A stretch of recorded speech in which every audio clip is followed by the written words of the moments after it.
Et bonjour les taureaux, je reviens pour ces prédictions pour les 2 prochaines semaines. Ce tirage est intemporel.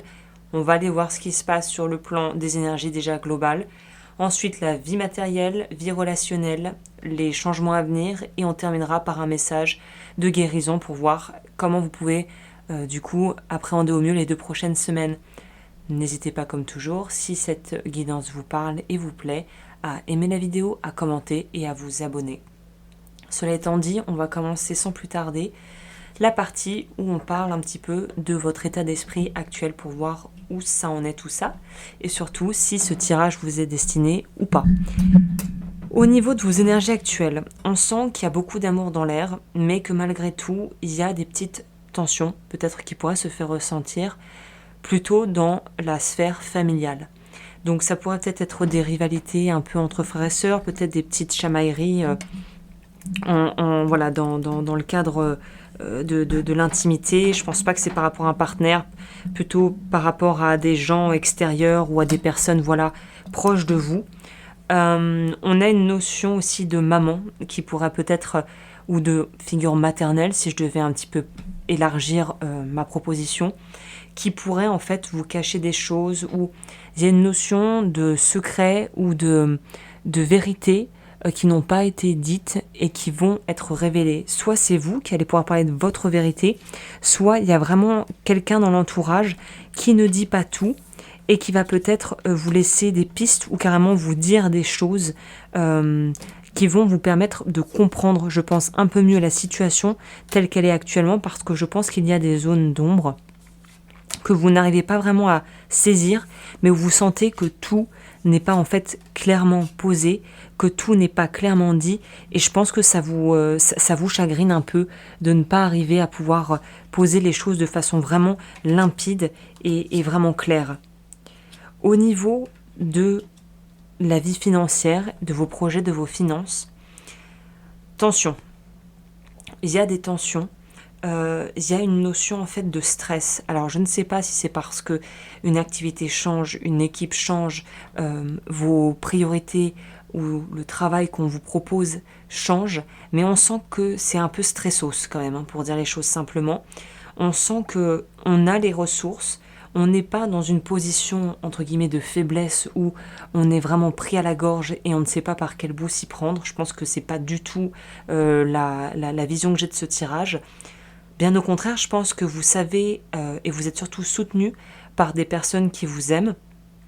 Et il y a cette notion de stress parce que on a l'impression qu'on perd. Je sais pas ce que vous perdez. Peut-être que c'est ce sentiment finalement de sécurité. Peut-être que c'est une certaine forme de popularité.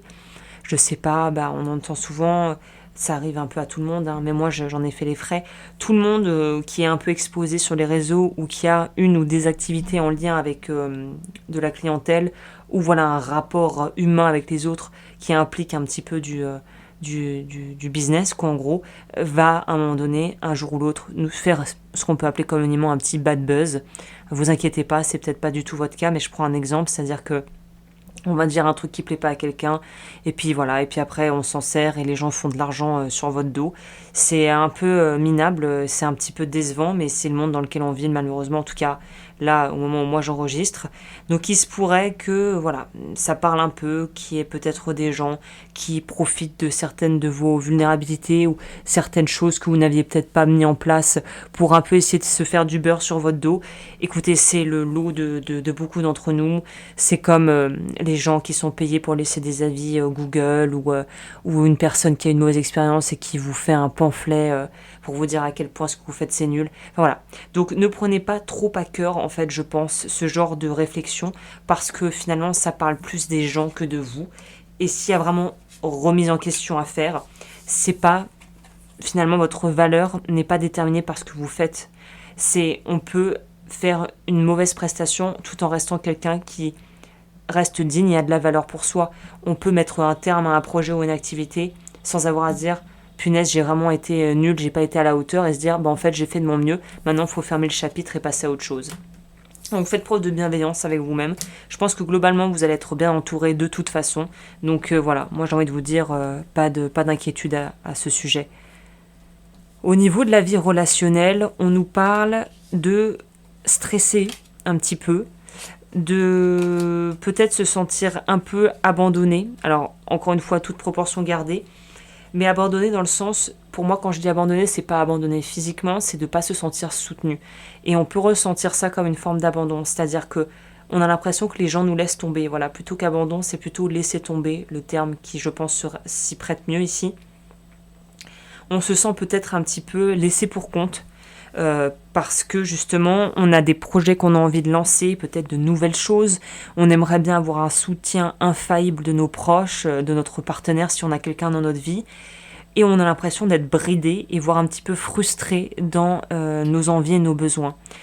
Et j'ai envie de vous dire que là, la seule chose à faire, c'est de prendre son mal en patience, à savoir si des choses il y a du délai, il y a du retard, bah, il faut composer avec ça. Malheureusement, c'est l'eau de tout le monde. Si dans notre couple, on aspirait à certaines choses, on avait des projets, mais que finalement c'est mis en stand-by pour X ou Y raison, c'est de ne pas se faire, en fait, s'auto-flageller et se faire du mal à cause de ça, en fait. Je sais que c'est plus facile à dire qu'à faire. Par exemple, si on prend l'idée de vouloir un bébé, de se dire, bah en fait, non, on va pas pouvoir lancer le bébé ou je sais pas, faire ce projet ou lancer ce qu'on avait à cœur avec mon partenaire ou ma partenaire parce qu'en fait, là, clairement, la situation et ma vie actuelle telle qu'elle est ne le permet pas, bah plutôt que sans vouloir de maudire les ténèbres, bah il faut essayer de voir en fait ce qui fonctionne. Et la gratitude est toujours un levier qui permet de soulager, ça va pas éradiquer les sentiments qui nous pèsent et la lourdeur, mais ça va nous permettre quand même de pouvoir repositionner et recadrer et comme on dit, remettre l'église au milieu du village et de voir quand même tout ce qui fonctionne pour nous. Et le cerveau a besoin d'être, on va dire, nourri et surtout d'avoir des réponses concrètes. Donc si on lui dit, t'inquiète pas pour l'instant, les choses sont pas vraiment voilà, au top, mais on va trouver des solutions et il y a des belles choses qui nous attendent. Ça se passe généralement beaucoup mieux que si on est ancré dans punaise, ça va pas, gna gna gna gna gna gna. Et en fait, on est dans un discours négatif sans fin qui fait que c'est une spirale qui va nous tirer vers le bas. Donc pour peu en plus que dans l'entourage, on ait des gens qui soient aussi un petit peu abattus, alors là c'est banco, tout le monde va en fait se participer à nourrir peut-être une forme de tristesse ou de lourdeur qu'on pourrait éviter en fait. Hein. Au niveau des gros changements à venir, on vous dit de vous détendre en fait, hein, de vous détendre du slip. Je sais que c'est plus facile à dire qu'à faire. C'est à savoir aussi que généralement, bah, les taureaux, en tout cas l'archétype de signe, c'est pas censé être les plus agités quand même du zodiaque. Donc là, on vous dit en fait, fais tes petites démarches, suis ton intuition, favorise des relations qui marchent, essaie de mettre au clair les situations un peu floues avec des proches et des situations un peu tendues avec tes proches et en fait entame des démarches, fais des choses pour en fait avancer. Parce que là, il semblerait qu'il y ait une vague notion de blocage mais qui semble plus liée à finalement des problèmes qui sont aussi à la fois à votre portée mais où il y a une composante dedans, dans l'histoire qui ne vous appartient pas. Et c'est très compliqué parce qu'en fait, il faut arriver à faire au mieux avec ce qu'on a. Et c'est pas évident du tout, ça je vous l'accorde, parce que parfois, en fait, ça dépasse ce qu'on peut faire. On est un peu bloqué, on se retrouve là pris en sandwich avec tout ce qui se passe et on ne sait plus par quel bout s'y prendre. Là, on vous dit clairement, vas-y tranquillement et fais ce que tu peux faire à ton niveau et à ta mesure, en fait. Voilà, saisis les choses qui sont à ta portée. Et en fait, écoute-toi, quitte à vraiment prendre un pas de recul par rapport aux autres, pour en fait ne pas te laisser peut-être influencer dans des prises de décision qui n'appartiennent qu'à toi en fait. C'est ça l'histoire. On va aller voir du coup la partie moi qui m'intéresse le plus, qui est la partie en fait message de guérison. Alors la façon dont je procède, parce qu'en fait je sais que l'être humain n'aime pas trop qu'on lui mette sous le nez les choses qu'il n'a pas envie d'entendre, ce qui est tout à fait normal, mais c'est aussi à travers les conversations un peu piquantes, un peu difficiles, à travers les challenges et les choses qui nous font peur, qu'on peut dépasser les obstacles. Donc là, l'oracle que j'utilise est vraiment axé shadow work, donc travail de l'ombre, et ça va nous permettre en fait de vous donner des infos qui vont je vous le souhaite, je l'espère pour vous, remettre les choses en perspective. Donc vous, la carte que j'ai eue pour vous, c'est la carte de l'ego déséquilibré. On va lire la carte. La façon dont je procède, c'est que la carte, en fait, l'autrice a écrit ça de manière à ce que je vais vous dire, ce que je m'apprête à vous lire, imaginez que c'est la carte qui vous parle directement. Et j'aime beaucoup ce concept d'ailleurs. Donc l'ego déséquilibré.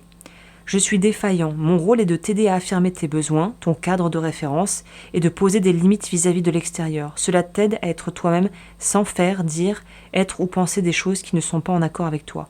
Mais je suis déséquilibré, donc je n'arrive pas ou plus à accomplir ma mission.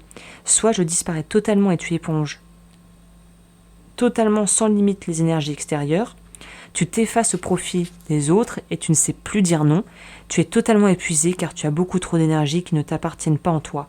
Tu te sens submergé et tu es irrité en permanence par les autres sans réussir à couper les liens. Soit je suis totalement inflexible, je t'enferme dans ta propre bulle et j'interdis tout contact et tout partage avec l'extérieur. Je m'oppose à toute remise en question et à tout changement. Je t'isole de tout, je suis chancelant et ce n'est pas par plaisir, je suis soit le résultat de ton éducation, de tes traumatismes, de la peur de ta propre identité ou d'expériences traumatisantes. Par mon déséquilibre, tu n'arrives plus à créer une harmonie intérieure. Tu n'arrives plus à équilibrer tes actions, tes réactions et tes pensées. Cela peut créer des conflits d'équiproquo avec l'extérieur. Tu peux être dans la confusion et l'aveuglement. Je suis déséquilibré et je te fais souffrir. Je ne sais plus ce qui est juste ou non, ce qui est possible ou non, ce qui est positif ou non, je ne sais plus rien. La partie qui nous intéresse ici, c'est la partie j'avance à mon rythme, évidemment. Pour créer une nouvelle relation avec moi, tu as besoin d'accepter que l'équilibre éternel est impossible. Parfois, nous allons avancer main dans la main pendant plusieurs minutes, jours, voire mois, voire années, car tu n'auras pas les ressources suffisantes pour m'équilibrer. Ce n'est pas de la faiblesse, c'est humain, et parfois, nous serons éloignés pendant des semaines ou des mois entiers. Pour m'équilibrer, tu as besoin de connaître tes ressources, tes besoins et tes limites. Installe-toi dans un endroit calme et demande-toi quels sont mes besoins, quelles sont mes valeurs, quelles sont mes capacités, quelles sont mes failles, quelles sont mes limites, qu'est-ce que je souhaite partager avec les autres. Comment puis-je respecter mes limites et celles des autres? Ensuite, réfléchis aux actions que tu peux mettre en place pour être cohérent avec tes réponses. Chaque matin, tu peux méditer. Prends le temps au réveil de fermer les yeux et d'inspirer et d'expirer profondément. Sois à l'écoute de ton corps et de tes pensées. Inspire et expire jusqu'à ressentir une harmonie intérieure. Il n'y a pas de rituel magique pour m'équilibrer. C'est en écoutant tes déséquilibres intérieurs que tu crées ton harmonie intérieure. Le mantra que vous pouvez vous répéter, c'est « J'accorde mon monde intérieur avec le monde extérieur ». Eh bien écoute, j'espère que cette lecture a pu t'apporter des éclaircissements utiles pour ton développement. Si tu as aimé cette vidéo, n'hésite pas à l'aimer, à commenter, à partager, à t'abonner. Et puis à me retrouver aussi sur Patreon pour voir plus de contenu un peu plus axé, voilà, développement personnel, énergétique, rituel que tu peux mettre en place. J'ai vraiment essayé de reprendre ça parce que j'avais un petit peu un manque d'inspiration ces derniers temps, mais là je me suis relancée. Et bien évidemment, tu peux aussi voir ce que je propose sur mon site web agneslowens.com. Tous les liens sont dans la description où je propose des bijoux et voilà, des propositions, on va dire, artistiques de dessins que je fais. Donc n'hésite pas à aller jeter un coup d'œil. Sur ce, je te dis à très vite pour de nouvelles vidéos. D'ici là, prends bien soin de toi.